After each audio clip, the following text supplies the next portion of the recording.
मैं ये साफ कर दूं कि मैं ये नहीं कह रहा कि केटी पेरी ने किसी को नुकसान पहुंचाया है, लेकिन आपको ये दिलचस्प कहानी जरूर सुननी चाहिए। ये है केटी पेरी, जो एक मशहूर पॉप आर्टिस्ट है। 2014 में उन्होंने अपने पॉप स्टार कमाई से लॉस एंजलिस में एक आलीशान मैंशन खरीदने का फैसला किया। कुछ तलाश के बाद उन्हें एक बहुत ही शानदार प्रॉपर्टी मिली जो बिक रही थी। ऐसा लगता है कि केटी इस घर को लेकर काफी उत्साहित थी, शायद हद से ज्यादा भी। मैं ये नहीं कह रहा कि उन्होंने कोई हद पार की, लेकिन आगे की कहानी जरूर सुनिए। अब बात करते हैं इस मैंशन की। ये बहुत बड़ा है, करीब 30,000 स्क्वायर फीट में फैला हुआ, और इसमें एक फिश शेप में बना स्विमिंग पूल भी है। ये घर इतना बड़ा है कि पहले ये एक कॉन्वेंट नन का घर था, जहां बुजुर्ग नन्स रहा करती थी। हम थोड़ी देर में उन नन्स की बात फिर करेंगे, लेकिन पहले बात करनी होगी कैथोलिक प्रीस्ट्स की, खासकर उन लोगों की जो गलत कामों में शामिल थे। आप समझ रहे हैं मैं किस बारे में बात कर रहा हूं। कैथोलिक चर्च के अंदर अब्यूज की समस्या पिछले कई दशकों से बनी हुई है, खासकर लॉस एंजलिस आर्चडायोसीज में, जो कि एक तरह का चर्चेस का नेटवर्क है। इस नेटवर्क पर 1990 से 2000 साल की शुरुआत में अब्यूज के गंभीर आरोप लगे थे, जिसकी वजह से एक बड़ा लॉसूट हुआ। इसी के चलते 2007 में आर्चडायोसीज ने विक्टिम्स को $660 मिलियन का सेटलमेंट देने का फैसला किया। इतनी बड़ी रकम जुटाने के लिए चर्चेस को अपनी एक प्रॉपर्टी बेचनी पड़ी, वही कॉन्वेंट। लेकिन इसमें एक समस्या थी, वहां अब भी बुजुर्ग नन्स रह रही थी। चलिए अब हम उन्हें सीधे सीधे नन्स कहकर बुलाएंगे। हालांकि वहां सिर्फ 5 नन्स थी, लेकिन वो कई सालों से उस कॉन्वेंट में रह रही थी। लेकिन आर्चडायोसीज ये दावा करता है कि वो प्रॉपर्टी उसी की है, और 2011 में वो नन्स को वहां से निकाल देता है। इस फैसले से एक बड़ा विवाद खड़ा हो जाता है, क्योंकि नन्स मानती है कि वो प्रॉपर्टी उनकी है। 1971 में इन नन्स ने मिलकर अपनी जमा पूंजी से ये प्रॉपर्टी खरीदी थी। दूसरी तरफ आर्चडायोसीज ये कहता है कि उस पर उसका हक है, और वो उसे बेचने का फैसला करता है। 2014 में पॉप स्टार केटी पेरी इस कन्वेंट को खरीदने में दिलचस्पी दिखाती है, ताकि उसे अपना रेजिडेंस बना सके। वो $14.5 मिलियन की ऑफर देती है। आर्चडायोसीज बिना नन से कोई सलाह लिए तुरंत इस ऑफर को स्वीकार कर लेता है। इस बात से नन्स बहुत नाराज हो जाती है, क्योंकि उन्होंने वहां दशकों तक रहकर उसे अपना घर मान लिया था, और अब उन्हें धोखा महसूस होता है। मामला और उलझ जाता है जब नन्स केटी पेरी के बैकग्राउंड की जानकारी लेना शुरू करती है। नन्स को केटी पेरी के बारे में ज्यादा जानकारी नहीं थी, और उन्हें उनकी म्यूजिक से भी खास असर नहीं हुआ, जिसमें आई किस द गर्ल और योर सो गे जैसे गाने शामिल हैं। एक पुराने इंटरव्यू में केटी पेरी ने मजाक में कहा था कि उन्होंने अपनी सोल शैतान को बेच दी। लेकिन ये बात उतनी अच्छी तरह नहीं ली गई।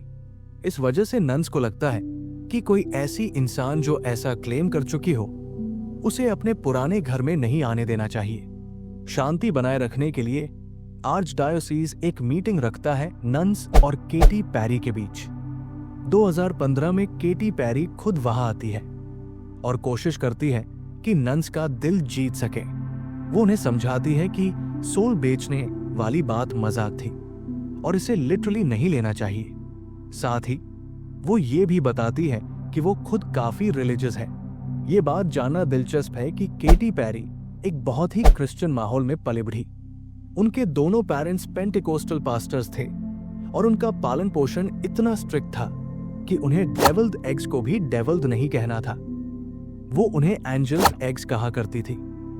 केटी नन्स को अपनी बात समझाने की कोशिश करती है और अपना जीसस टैटू दिखाती है, जो उनके रिस्ट पर बना हुआ है। ये साफ नहीं है कि नन्स का टैटूज को लेकर क्या नजरिया है, लेकिन केटी उन्हें वो टैटू दिखा देती है। अपने क्रिश्चियन फेथ को और भी साबित करने के लिए केटी उन्हें चर्च का एक मशहूर हिम ओ हैप्पी डे बिना म्यूजिक के यानी अ कैपेला गाने की पेशकश करती है। लेकिन गाने के लिरिक्स याद नहीं होने के कारण उन्हें अपना फोन देखकर लिरिक्स पढ़ने पड़ते हैं। ये देखकर नन्स उन्हें शक भरी नजरों से देखती हैं। ये मीटिंग काफी असहज हो जाती है और नन्स अब भी प्रभावित नहीं होती।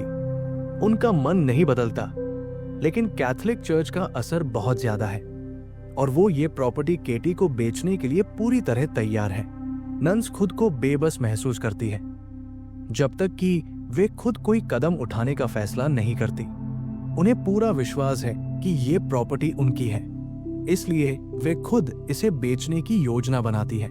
इसी योजना के तहत कहानी में एक नई किरदार आती है, हॉलिस्टर। वो जीवन साल की एक अमीर बिजनेसवुमन है जिनके पास कई रेस्टोरेंट है।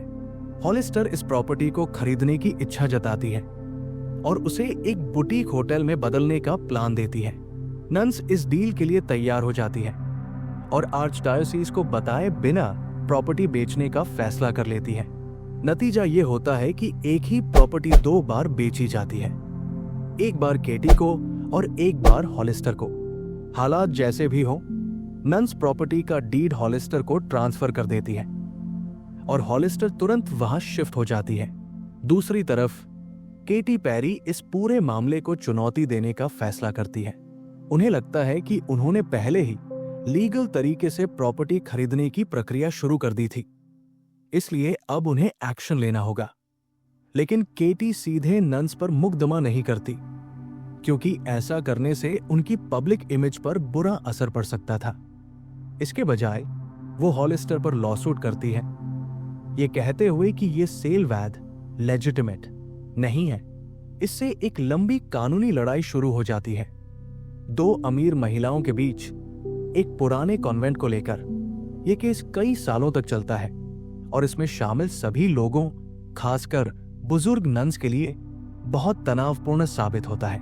आखिरकार 2017 में ट्रायल शुरू होता है और एक जज ये फैसला देता है कि नन्स को कॉन्वेंट बेचने के लिए वेटिकन की मंजूरी चाहिए थी, जो उन्होंने नहीं ली। इस वजह से हॉलिस्टर की खरीदारी इनवैलिड, अवैध मानी जाती है। इस फैसले के बाद केटी को आर्चडायोसीस से प्रॉपर्टी खरीदने की पूरी छूट मिल जाती है। वो लीगल तौर पर जीत जाती है। इतना ही नहीं, जूरी बाद में ये तय करता है कि हॉलिस्टर ने सेल को रोकने के लिए जानबूझकर गलत तरीके अपनाए, यानी मैलिस और फ्रॉड किया। इसके चलते हॉलिस्टर को केटी पैरी और चर्च को $10 मिलियन का हर्जाना देना पड़ता है। ये भारी आर्थिक सजा हॉलिस्टर के लिए बहुत बड़ा झटका बन जाती है और अंततः वो दिवालिया हो जाती है, जिससे उन्हें बैंक्रप्सी कोर्ट में पेश होना पड़ता है। 2018 में हॉलिस्टर बैंक्रप्सी कोर्ट में पेश होती है और उनके साथ 2 नन्स भी आती हैं, जो उस लंबे लीगल बैटल के दौरान उनकी दोस्त बन चुकी थी। वे वहां उन्हें सपोर्ट करने के लिए आई थी। कोर्ट के बाहर कोर्ट हाउस की सीढ़ियों पर एक नन ने मीडिया से बात की और केटी पैरी से अपील की कि वो अपनी लीगल एक्शन बंद करें, क्योंकि ये उनकी फ्रेंड को बहुत नुकसान पहुंचा रहा है।